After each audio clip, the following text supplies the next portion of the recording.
No, pozdravujem všetkých. Je pekný, jasný, slnečný deň a ja vám teda ponúkam panorámu Lukova z najvyššieho možného bodu na mojej anténe. Fotku pošlem neskôršie. Začnem zo severu v smere hodinových ručičiek. Aby ste videli, ako to tu u nás všetko vyzerá.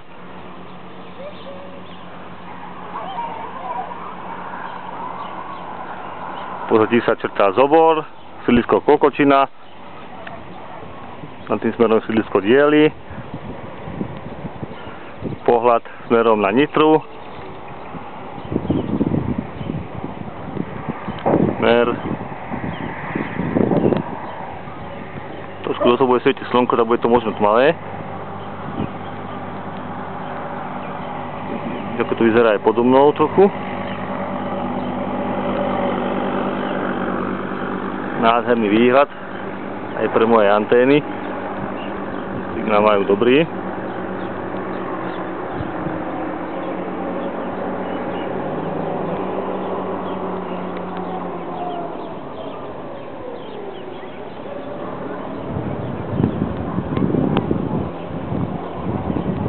Pozadí les, skoro vyrúbaný.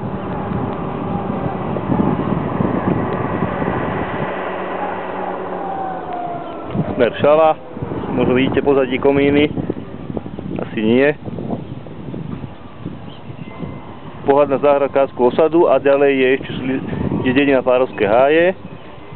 Pozadí možno vidíte strednovlnné vysielače.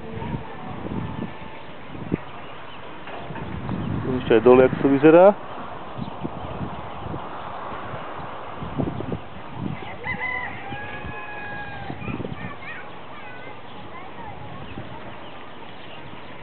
Domy, bytovky, záhrady.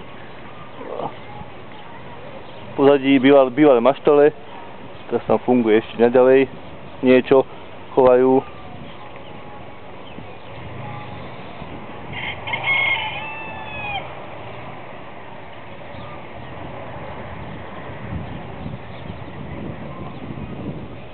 To je všetko. Úplne keď som tu na vrchu a keď jasné počasie, vidím dokonca aj vysielač Kamzik, ale teraz nevidím nič momentálne. Nie je až tak jasno. Dobre, to je všetko.